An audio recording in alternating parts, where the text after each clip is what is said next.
Selamat sore Kak Dika. Ya, nah Pak Dika, bulan lalu kan kita sudah melaksanakan observasi, supervisi kegiatan pembelajaran yang Pak Dika sudah laksanakan Kak Dika ya. Nah hari ini kebetulan saya bersama Bapak Mading Tiardana selaku pembimbing saya dari Bayar Praktik di Pendidikan Guru Penggerak akan melaksanakan pasca observasinya. Yang kemarin kan sudah kita sudah laksanakan, kemudian observasi kegiatan pembelajaran yang Pak Dika lakukan sudah dilaksanakan juga. Nah sekarang ini pascanya artinya setelah kegiatan pembelajaran itu ada tahapan setelah itu kita lanjutnya seperti apa. Nah untuk merefleksikan kembali kegiatan yang Pak Dika lakukan. Nah kita langsung ya Pak Dika ya. Nah kira-kira untuk hari ini apa nih tujuan yang ingin Pak Dika harapkan dari pertemuan kita pada hari ini? Ya, terima kasih Gun. Yeah. Yang pasti kalau ada seperti ini, tujuan saya sebagai guru, sebagai pribadi sih ingin menjadi guru yang lebih baik lagi. Ya, itu pastinya. Bagaimanapun juga bahwa saya ingin sedikit bergerak dari zona nyaman saya. Karena selama ini kan kayak selalu dipercaya, udah ngajar, kayak nggak semacam tidak mau mendapat timbal balik ya, kayak tidak ada masukan, gitu, nggak ada yang ngarahkan gitu. Karena selama ini kadang itu sebagai udah bagus lah kita ngajar, karena seperti yang Pak Gun lakukan waktu ini kan benar-benar full bersama menemani saya sambil mengajar, artinya kan sampai awal pembelajaran sampai untuk pembelajaran Pak Gun benar-benar memperhatikan. Mungkin di sana saya ingin melihat saya ini seperti apa sih gitu. Karena kan kalau saya menilai saya sendiri, Gung bagus aja mungkin saya kan mungkin dari sudut pandang teman Pak Gun sebagai pimpinan mungkin sudah bisa memberikan saya arahan, ini loh mungkin memberikan masukan. Apalagi sekarang kan zaman mereka belajar, kita tahu bahwa yang penting sekarang kan pembelajaran diferensiasi ya. Nah mungkin saya lebih ingin mengupgrade diri untuk lebih tahu tentang diferensiasi itu. Oke, berarti ingin upgrade diri ya, harus pembelajaran berdiferensiasi. Nah luar biasa sekali ini. Baiklah Pak Dika, setelah Pak Dika melaksanakan pembelajaran kemarin, apa nih perasaannya, bagaimana rasanya setelah melaksanakan pembelajaran tersebut? Kalau perasaan sih sama aja seperti biasanya, senang lah bisa satu sebagai bagian profesionalisme sudah menjalankan kewajiban, fokus kita mengajar pada anak-anak. Mungkin tambahannya mungkin ada sesuatu yang berbeda ya, karena seperti yang saya katakan tadi, saya dapat referensi baru dari Pak Gun, dari anak-anak tadi. Misalkan mungkin dalam pembelajaran kita ajak anak-anak untuk lebih mengenal dirinya, emosionalnya. Mungkin yang selama itu saya nggak pernah terpikirkan apa sih harus ngasih tahu perasaan anak dulu. Ya mungkin itu mungkin sesuatu yang sedikit berbeda dari pembelajaran sebelumnya. Ya, rasa lebih gimana, lebih mengenal anak, perasaan anak gitu ya. Nggak hanya sekedar memberikan materi, mengajar, mendidik yang lainnya, bahwa kita juga harus mengetahui karakter dari emosional yang mereka dalam pembelajaran. Oke. Nah, baiklah di sini apakah rencana yang kemarin kita sudah bahas pada saat observasi itu sudah rata-rata sudah dijalankan, sudah terlaksana, sudah tercapai menurut Pak Dika? Ya, menurut saya pribadi sudah. Apa yang kita sampaikan pada saat observasi itu sudah saya jadikan acuan sebagai dasar untuk dalam pembelajaran nanti sudah saya laksanakan. Oke, sudah strateginya, pembelajarannya. Oke. Nah terkait dengan tujuan tersebut sudah tercapai, kemudian dari ketercapaian tersebut kira-kira apa nih yang menjadi keunggulan dari Pak Dika pembelajaran tersebut, apa nih menjadi keunggulannya dan sudah dari strategi pembelajaran yang sudah apa ya?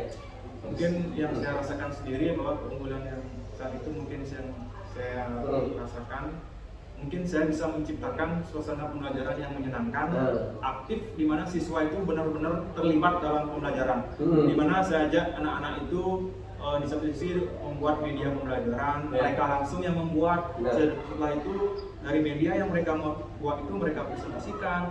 Itu media yang mereka gunakan itu apa yang materi kita ajarkan. Jadi secara langsung tuh mereka sudah mengalami langsung, melakukan langsung, merasakan langsung materi yang sudah benar-benar mereka pelajari.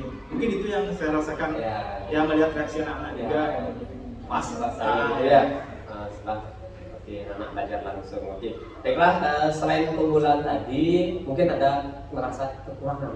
Kayaknya saya kurang gini deh kemarin itu. Mungkin ada nggak kira-kira? Nah, untuk kekurangan mungkin seperti yang saya katakan di awal tadi, mungkin yang diferensiasi itu. Mungkin saya belum terlalu mengenal diferensiasi karena selama ini saya hanya melihat dari segi gaya belajar. Mungkin anak-anak yang suka bergerak kinestetik itu ya belajarnya mungkin sering saya ajak bermain peran di depan, suruh presentasi, yang suka audio visual saya ajak lihat video. Nah, mungkin ada diferensiasi yang lain yang mungkin yang baru saya tahu sedikit apa itu konten produk. Nah, mungkin itu yang belum saya tahu. Nah, itu yang mungkin saya ingin lebih dari kekurangan saya pribadi, itu yang ingin saya lebih perbaiki untuk bisa pembelajaran selanjutnya. Betul sekali. Nah, menurut saya sih udah bagus sih ya waktu itu Pak Dika sampaikan. Walaupun Pak Dika belum tahu masalah referensi konten, tapi udah bagus itu, artinya Pak Dika sudah menayangkan video kan, sudah menayangkan informasi dalam bentuk bacaan, itu termasuk udah berdiferensi konten. Jadi untuk yang udah orang yang anak-anak yang suka visual sudah tersalurkan, artinya sudah terakomodasi ya gitu kan, untuk yang bisa membaca itu udah ada informasinya. Menurut saya sih udah sih menurut saya untuk diferensiasi. Ya, mungkin ada lagi tadi kan yang merasa kurang, kayaknya saya kurang ini deh kemarin itu apa? Pas kemarin itu apa ya kira-kira? Mungkin manajemen waktu mungkin. Ya mungkin manajemen waktu mungkin karena kan kita tahu bahwa sekarang ini kan kondisi kita lagi mudah sekolah. Karena kondisi jam pelajaran yang awalnya 1:35 kan kita perpendek jadi 1:30 menit. Nah, mungkin manajemen waktu dia gimana dalam jam pelajaran itu agak sedikit berputar gitu. Mungkin itu di sana aja saat pelajaran itu mungkin saya masih kurang sedikit ya dalam manajemen waktu. Ya, manajemen waktu disesuaikan dengan rencana yang sudah dibuat. Nah, baiklah Pak Dika, mungkin kedepannya strategi apa yang dulu Pak Dika lakukan untuk seperti yang sampaikan tadi, tujuannya kan ingin mengupayakan pembelajaran bervariasi, manajemen waktu. Nah, strategi apa yang kedepannya yang Pak Dika ingin laksanakan supaya manajemen waktu pembelajarannya bisa tercapai tujuannya, kemudian pembelajaran bervariasi, masuk konten, produk, proses itu bisa terakomodasi. Nah, apa kira-kira kedepannya yang Pak Dika ingin lakukan? Yang pertama sih sudah saya belajar tentang kekurangan yang tadi itu. Yang pertama itu manajemen waktu. Saya lebih mempelajari setiap langkah-langkah pembelajaran yang sudah saya buat. Dari RTP itu kan kita tentukan setiap langkah pembelajaran. Nah, mungkin dalam setiap langkah itu mungkin kita memfokuskan waktu-waktunya itu harus cepat ya, sesuai dengan yang tepat ya, sesuai dengan yang efektif lah. Nah, terus untuk ke depan untuk pembelajarannya yang pasti lebih ke mengikuti pelatihan, ikut seminar atau yang berhubungan dengan pembelajaran, misalkan seperti lebih mau gas lagi di TMN-nya mungkin. Oh ya, itu selama ini agak ini mungkin TMN-nya lengkap ada. Terus nyari referensi belajar di media sosial yang berhubungan dengan pendidikan, mungkin itu saja sih yang Oke, bagus itu, benar sekali. Kita sudah disediakan platform oleh Bapak Menteri ya, Menteri Pendidikan, platform mereka belajar itu, dan itu kita manfaatkan. Benar sekali, sudah lengkap. Saya juga banyak belajar di sana, sangat lengkap sekali, ada contoh-contoh RPP, pembelajaran, strategi, semua ada lengkap di sana. Boleh nanti Pak Dika ikuti pelatihan di sana. Nah, selanjutnya dari strategi yang Pak Dika sampaikan tadi, kapan kira-kira Pak Dika mau mulai melaksanakan hal itu? Yang pasti sih segera. Ya mungkin karena sekarang sudah akhir pelajaran, mungkin awal tahun pelajaran ini mau langsung dah dikasih gitu. Di awal tahun pelajaran. Pokoknya setiap awal kita harus melakukan diagnosis mungkin dari refleksi yang sebelumnya mau melakukan hal-hal yang berperinci agar bagaimanapun bahwa karakteristik siswa ini yang harus kita perhatikan. Berarti ya strategi tadi itu tambahannya mendiagnosis Ya. sebelumnya kebutuhan apa pemetaan Ah, kemampuan ya. siswa gitu ya. Dan mungkin itu yang sedikit Ah, tambahin kekurangan. benar ya. Di awal pelajaran itu kan Harus kita ketahui siapa yang suka ya gambar, misalkan bernyanyi. yang mungkin di awal pelajaran ada strategi ini siap-siap. Oke, ya.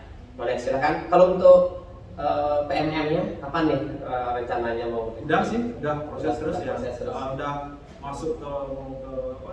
Aksi nyata ya kan. Wah, Ya. mantap nih. Oke. Udah sih dapat waktu di Udah, ya. Ya mau nama lagi ya mau dengan tema yang apa dengan ini yang berbeda lah. Ya. Oke, wah luar biasa sekali nih. Saya lihat aktivitas komitmen serta inisiatifnya Pak Dika bagus sekali nih, luar biasa. Nah, selain itu pastinya kita butuh seseorang yang membantu kita untuk mewujudkan tujuan kita atau impian kita. Kira-kira siapa nih yang Pak Dika butuhkan untuk membantu dalam proses untuk mencapai tujuan yang Pak Dika harapkan? Kalau dari sisi pembelajaran sih, kalau motivasi terbesar saya sih pasti dari siswa. Ya, Jadi pasti itu. Bagaimanapun juga kita sebagai guru, ya. Menurut saya pribadi juri terbaik, penilaian terbaik itu adalah siswa, nggak dari pengawas atau yang lain. Ya. Karena muaranya kan kita berhadapan dengan siswa. Tujuan akhir kita sama siswa. Ya. Yang mengalami mereka, yang mengalami langsung ya siswa. Ya. Bagaimanapun juga ya motivasi itu lahir dari siswa. Ya. Karena saya sering juga buat refleksi pembelajaran tiap akhir pembelajaran tiap harinya tuh. Karena saya nulis buku kadang-kadang lihat tulisan anak, ekspresi anak-anak itu kadang ada yang dia sedih, senang, belajar. Nah itu benar-benar suatu gimana ya? Ibaratnya itu kayak penyemangat ya, motivasi yang terdepan lah bagi kita sebagai guru. Karena bagaimanapun juga terbaik apa yang kita lakukan itu kan ujungnya Benar. mereka yang merasakan, mereka yang mengalami itu lah. Ya itulah kalau mereka yang mengatakan, ini saya ya sempat saya baca di sebuah artikel itu dah juri terbaik anak seorang juri terbaik kita sebagai guru adalah siswa kita sendiri. Kenapa kita berprestasi mendapat piala di depan siswa kita sendiri, kita banyak kekurangan, banyak ini dari siswa. Nah itu bagus sekali artikel itu sedikit menginspirasi sampai sekarang. Iya. Benar. Kita kan guru muaranya siswa, mereka yang akan merasakan apa yang kita lakukan. Nah mungkin sampai sekarang itu makanya saya katakan motivasi sebagai guru dari siswa. Sebenarnya Pak Dika ini sudah menerapkan semua modul yang ada di guru penggerak ya. Kita semua kan ada sekarang menghamba pada murid itu mungkin kayak Rewantara filosofinya. Memang seperti itu. Kita murid yang bukan menghamba, maksudnya kita mengikuti apa yang murid inginkan, tapi kita benar-benar mengajak mereka berefleksi bersama-sama. Gimana sih maunya? Biar sama-sama. Kan mereka yang akan produknya dan hasilnya kan mereka yang akan merasakan dari pelajaran yang kita laksanakan. Benar nih, Gajah Mandara benar nih. Nah, selain dari siswa mungkin butuh bantuan atau support dari siapa lagi kira-kira ya Pak Dika untuk menjalankan tujuan pendidikan tersebut? Ya, kalau di bidang pendidikan ya pasti ya mahasiswa kita di sekolah nggak mungkin. Ya Pak Gun mungkin kepala sekolah nggak mungkin Pak Gun sendiri yang bisa semua manajemen bisa Pak Gun laksanakan. Seperti yang Pak Gun sering katakan kepada kita teman kan pentingnya sebuah komunitas, pentingnya kolaborasi. Mungkin dukungan teman-teman saling kita memberikan manfaat, kolaborasi, sharing. Nah itu yang paling penting sebagai fondasi untuk kita untuk meningkatkan pendidikan di sekolah. Baiklah Kak Dika, nah itu saja sih untuk coaching kita ya dalam pasca observasi. Nah sebenarnya coaching ini kan untuk menggali kemampuan, untuk memberdayakan guru seperti itu ya. Nah seperti tadi bukan saya yang mengajari Pak Dika, kita bukan mengajari Pak Dika tentang pembelajaran begini harusnya Pak Dika begini baiknya misalnya, dan bukan seperti itu Pak Dika. Tapi yang seperti tadi itu dah yang Pak Dika sampaikan itu lah pembelajarannya. Pak Dika tahu mana kurangnya, mana lebihnya, apa yang Pak Dika harus lakukan ke depannya untuk memperbaiki diri. Nah, itulah proses coaching sebenarnya.